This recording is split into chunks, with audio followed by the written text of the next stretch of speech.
E aí pessoal, tudo bem com vocês? Eu espero que vocês estejam maravilhosamente bem. E hoje eu trago para análise um jogo onde de brancas temos Capablanca e de pretas temos Benito Villegas. Ambos mestres, e eu acredito que esse jogo é absolutamente didático sobre como converter uma posição na qual você consegue vantagem saindo da abertura. Então vamos lá, o Capablanca começa com peão D4, temos peão D5 como resposta, cavalo F3, que é um lance extremamente flexível, pode acabar indo para várias outras aberturas, como é o caso de um sistema London, um bispo F4 no futuro, ou se não um gambito da dama com peão C4, sistema Collie com E3, tá esperando para ver o que as pretas vão fazer. As pretas acabam jogando cavalo F6, novamente um lance extremamente flexível, e acabamos num sistema Collie com peão E3. Peão C6 é jogado para apoiar a cadeia de peões e bispo D3 por parte das brancas, apenas desenvolvendo seu bispo de casas brancas e preparando então para fazer o roque. Temos agora o lance bispo G4, a primeira imprecisão da partida. Por que é que esse lance pode ser considerado uma imprecisão, um lance tão natural, feito logo no começo da abertura? Pois bem, é porque o rei das brancas ainda não fez o roque, portanto, esse bispo na verdade não ameaça nada. Ele fica um pouco mal colocado na casa G4, na qual ele pode ser facilmente chutado aqui, se necessário. No entanto, as brancas podem simplesmente ignorar que o bispo está ali e ele não vai fazer muita coisa ao longo da partida, como vocês verão. É jogado então o peão C4, as pretas não querem capturar o peão, pois um peão central por um peão lateral não valeria muito a pena, e as brancas também não querem capturar, porque acabaria sendo apenas a troca ali de peões laterais. Temos peão E6 por parte das pretas, e agora você entende por que é que elas acabaram jogando o bispo G4. Era importante ao plano das pretas tirarem o bispo antes de fechar totalmente a cadeia de peões nessa estrutura de semi-eslava. Capablanca segue jogando cavalo D2, e agora sim a cravada não vale de nada mesmo, né? Porque agora a dama pode se mover ou para C2 ou para B3 com muita tranquilidade e não há mais a ameaça de bispo por cavalo dobrando os peões. Agora se o bispo toma o cavalo mesmo vai retomar e não haverá dano algum à estrutura das brancas. Cavalo B D7 por parte das pretas, desenvolvendo uma peça em direção ao centro da mesma maneira. E o Capablanca segue fazendo o roque. Bispo E7 e Dama C2. Temos um jogo extremamente tranquilo, mas aqui as coisas começam a desandar para o Benito Villegas. Por quê? Nessa posição, caso as pretas façam o roque, o Capablanca vai jogar o lance cavalo E5, cravando aí um cavalo no centro, e as brancas na verdade têm pouco a jogar. Elas não podem tomar o cavalo aqui, senão vão acabar perdendo o peão de H7, uma vez que esse cavalo será chutado na recaptura. Então essa variante é totalmente vitoriosa para o jogador de brancas. Não podendo capturar o cavalo e com o cavalo ameaçando capturar o bispo, o único lance que faria sentido seria o lance bispo H5, na sequência viria peão F4, montando uma estrutura de muro de pedra e tendo uma enorme vantagem de espaço e também vantagem de atividade das peças, as brancas muito provavelmente teriam um jogo muito confortável aqui. Portanto, antes de poder fazer seu roque, o Benito Villegas chegou à conclusão de que ele precisava contestar essa diagonal. Portanto, seguiu bispo H5. No entanto, isso tem um problema que você verá em breve. Note que o bispo fez sua jornada até G4. Isso é um lance de desenvolvimento. Logo, o bispo moveu novamente para H5. E aí, para contestar a diagonal, ele terá que mover uma terceira vez para a casa G6. Enquanto isso, as brancas seguem desenvolvendo. Jogam peão B3, bispo vem para G6 contestando a diagonal, e agora bispo B2. Então, nesse momento, esse bispo tem 3 tempos dentro dele. O que é que isso quer dizer? Ele moveu 3 vezes na abertura. Enquanto isso, as brancas estavam desenvolvendo. As brancas já tiraram todas as peças menores em direção ao centro, já fizeram seu roque, já conectaram suas torres e já centralizaram todos os seus peões. No entanto, as pretas apenas tiraram as peças menores, ainda não fizeram roque e ainda não conectaram suas torres. Então, o que é que o jogador de brancas deve perceber agora que ele possui uma grande vantagem de desenvolvimento? Ele deve perceber que qualquer atitude que abra a posição facilitará que ele lance um ataque. O que é que eu quero dizer por abrir a posição? abrir colunas, né? Sejam elas colunas abertas ou colunas semi-abertas, para poder colocar as torres para jogo e lançar um ataque. Ou seja, qualquer troca de peões aqui beneficiará o jogador de brancas. Ele só não pode jogar com a posição fechada ou perder tempo. Um lance, por exemplo, impreciso, como seria um peão H3 que não faz nada aqui, né, após o roque das pretas, daria tempo para que as pretas jogassem um dama C7 aqui na posição e simplesmente alcançasse as brancas em desenvolvimento, e então a vantagem do jogador de brancas sumiria, né? Esse lance de indecisão peão H3 tenho certeza que muita gente faria, ou fechar a posição por completo, pegando espaço, por exemplo, jogando aqui um peão C4. Um peão C5 também vai acabar perdendo a vantagem. O jogador de brancas aqui deve jogar para trocas de peões, seja ela qual for. Por exemplo, temos aqui C por peão de D5. Isso dá vantagem às brancas. Por quê? Porque agora abriram a coluna C e quem será o primeiro a ocupá-los? É claro que o jogador de brancas. Peão E4 aqui também vence. Após as trocas, nós temos uma posição mais aberta, na qual as brancas novamente têm prioridade para ocupar a coluna E. Então, o que é que está acontecendo aqui? O capa branca só precisa perceber que ao abrir a posição aqui, ele certamente terá uma vitória. O que é que ele joga? Joga a torre A de E1, preparando o peão E4, ou seja, um passo no caminho certo. Por que a torre de A para E1 ao invés da torre de F? A realidade é que os dois lances seriam bons, né? A torre A para a casa E1 acaba se baseando no fato de que provavelmente haverá um ataque na ala do rei e que o jogador de brancas no futuro vai plantar seu cavalo na casa E5 e vai jogar peão F4. Avanço, o qual seria apoiado então pela torre de F. Acabou não acontecendo ao longo do jogo, mas é interessante a gente saber a teoria por trás de cada lance. Dama C7 e peão E4. As pretas são obrigadas a tomar. Qualquer lance aqui que não tomar o peão vai ser encontrado, né? Digamos que peão A6, aqui um lance só para perder tempo com as pretas, vai ser encontrado com peão E5, e aqui é caixão e vela preta para Benito Villegas, né? As brancas têm muito espaço, muita atividade para suas peças e certamente vão vencer com facilidade. Portanto, a troca acaba sendo forçada. Cavalo por E4, e na hora de recapturar, ele jogou o lance interessantíssimo, torre toma para desencorajar cavalo F6.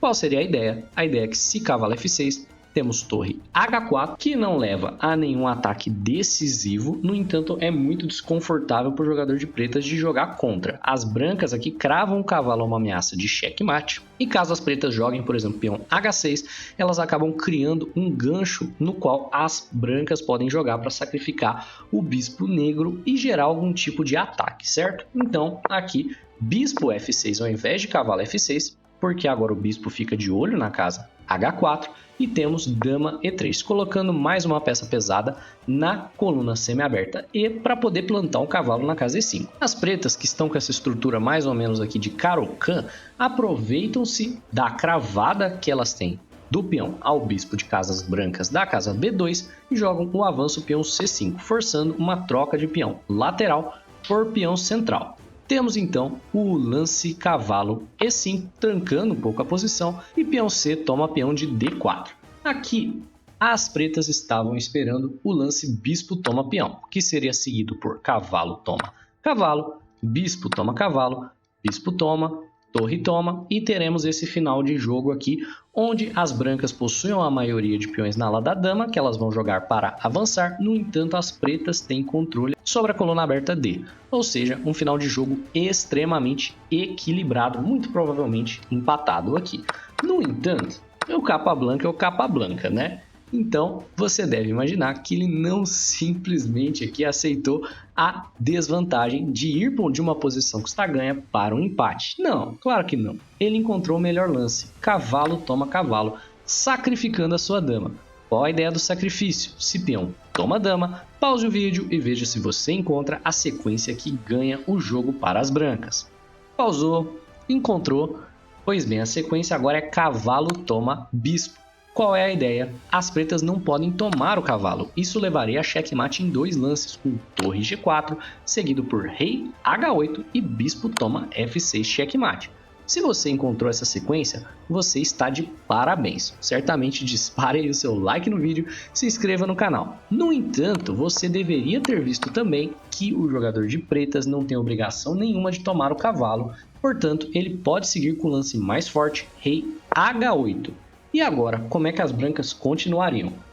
Por essa você talvez não esperava, né? Pois bem, tente encontrar agora a nova sequência. A nova sequência é torre H4, ameaçando o checkmate na casa H8, e força as pretas a jogarem um avanço peão H6. Após o avanço, você pode, na verdade, sacrificar sua torre pelo peão de H6, na ideia de gerar aqui um ataque descoberto ao longo da diagonal longa de A1 até A8. Aqui, quando o cavalo se mover, ele se moverá com cheque, portanto teríamos cavalo D5 cheque, recuperando a dama e entrando num final de jogo vantajoso para as brancas, porque elas têm cavalo e bispo contra torre, que geralmente é uma vitória, beleza? Benito Villegas, o oponente aqui do Capablanca, estava jogando contra o campeão mundial da época, né? Após cavalo toma cavalo em D7, ele certamente deve ter olhado para o tabuleiro em choque e pensado, eu é que não vou ser imortalizado, né? Se eu tomo essa dama aqui, eu vou estar em vídeos de xadrez no futuro, em revistas de xadrez, né? Vai estar todo mundo falando de mim pelo resto da eternidade, falando, olha só o capivara que acabou caindo no sacrifício do Capablanca, né? Então, sem pestanejar, ele foi lá e tomou o cavalo. Então, sem pestanejar, ele foi lá e jogou o melhor lance, que é dama toma cavalo. Então, foi uma troca de cavalos chique, mas tem um motivo pelo qual essa troca tinha que acontecer. Você lembra da última variante que eu falei que se as trocas acontecessem no centro, teríamos um final equilibrado, porque as pretas têm controle da coluna D, enquanto as brancas têm sua maioria de peões para avançar? Pois bem, com essa ordem de lances, nós temos bispo toma bispo e torre toma bispo aqui na coluna D. Ao final das trocas, na realidade, as brancas têm as duas vantagens posicionais de final de jogo. Tem a maioria de peões e tem também a coluna aberta. Ou seja, com o sacrifício de dama, essa posição não mais está empatada. E agora a conversão vai ser um tanto quanto simples. Basta avançar esses peões, temos um 3 contra 2, portanto, um dos peões irá passar, beleza? Então, você avança os peões onde você tem sua maioria, passa um dos peões e força o oponente a sacrificar uma torre ou sacrificar a dama, se tudo der certo, pelo seu peão passado. Vamos ver como foi essa conversão. As pretas brigam pela coluna aberta com torre D8 e começa o avanço da maioria de peões com peão B4. Torre toma torre em D4, dama toma torre em D4 e as brancas têm controle incontestado sobre a coluna aberta. Temos então o lance peão B6, desencorajando um avanço imediato que levaria as brancas a ficarem com um peão isolado logo de cara. Então, peão G3 é um lance assim, só para não tomar aquele mate chato. Na última fileira, temos então torre C8 por parte das pretas, atacando o peão de C4. É uma manobra, na verdade, né? O Benito não esperava ganhar o peão, só que jogando esse lance torre C8 que ataca o peão, ele força a torre das brancas a sair aqui da coluna D. Então, o que acontece? As brancas vão ter que entregar o controle da coluna na sequência para as pretas. É uma manobra muito interessante, ótima técnica por parte do Benito, no entanto, acaba não vencendo, né? Torre vem para C1, a torre vem para D8 e temos então aquela técnica que foi comentada. As pretas têm novamente controle aí sobre a coluna D, no entanto, dama E3 controla todas as possíveis casas de infiltração da torre, então essa coluna aberta acaba não sendo tão impactante, porque o peão controla a casa de D5, a dama controla essas 3 casas possíveis de infiltração e a torre controla a casa de D1. Veja como toda a coluna aberta continua ainda disputada, né? Não é inteiramente das pretas. Na realidade, as brancas ainda têm muito controle sobre ela, apesar de ser um controle exercido lateralmente, o que é um pouco raro de se ver. É bonito, mas é raro. Então, rei F8 por parte das pretas. A ideia aqui é novamente não levar aquele mate de última fileira. Caso algum tipo de cheque aconteça, digamos em A8, o rei vai ter para onde fugir. No entanto, aqui pode gerar problemas, beleza? Talvez jogar peão G6 teria sido mais preciso para poder levantar o rei aqui no futuro. Esse rei F8 também foi jogado para colocar o rei um pouco mais próximo aos peões passados. No entanto, expõe um pouco o rei a possíveis cheques que vão acontecer nas casas escuras e isso é importante. Aqui, o capa branca vê sua chance de avançar o peão para C5. Então, após B toma peão de C5, ele poderia simplesmente ter recapturado aqui o peão, né? Ou de dama com cheque forçando uma troca de damas, ou se não de torre com tempo na dama. Não havia nenhum tipo de perpétuo com torre D8, mas ele preferiu ser ultra preciso nos finais de jogo, que é um hábito do capa branca, jogando o lance dama E4. Esse lance é curioso. Qual é a ideia? É manter as damas no tabuleiro para ter uma vitória mais rápida e se aproveitar aqui da cravada que a torre exerce no peão a dama, para que as pretas não possam seguir capturando mais um peão. As brancas adiam a essa captura e as pretas jogam o lance torre D5. A ideia do lance torre D5 é não deixar que as brancas capturem, uma vez que se as brancas capturarem aqui, vão perder o peão que estaria atacado 2 vezes. Correto? Errado. Na verdade, as brancas podem tomar sim. Por quê? Porque se a torre toma o peão, vai seguir o lance incrível dama B4, gravando a torre ao rei do oponente e vencendo o jogo, né? Ganhando uma torre inteirinha. Então, após esse lance, ó, torre D5, o capa branca vai lá, toma o peão, o Benito novamente para, olha para o tabuleiro, analisa e pensa, meu Deus, não era isso que eu estava esperando, né? E agora ele é forçado a jogar peão G6 para ficar de olho ali no peão de H7 que estava enfraquecido. Como dito anteriormente, talvez fosse mais interessante jogar peão G6 antes. E agora as brancas avançam o seu peão para C6.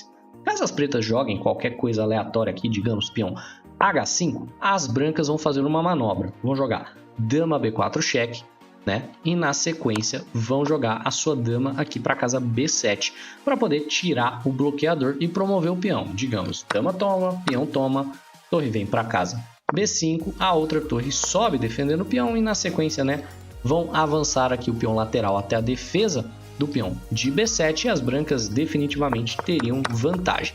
Para evitar que esse tipo de coisa venha com cheque, o Benito joga rei G7, ou seja, aquele rei F8 foi um completo desperdício de tempo, porque agora eles tiveram que jogar peão G6 novamente e tiveram que jogar o rei para G7 de qualquer forma, né? Vamos lá.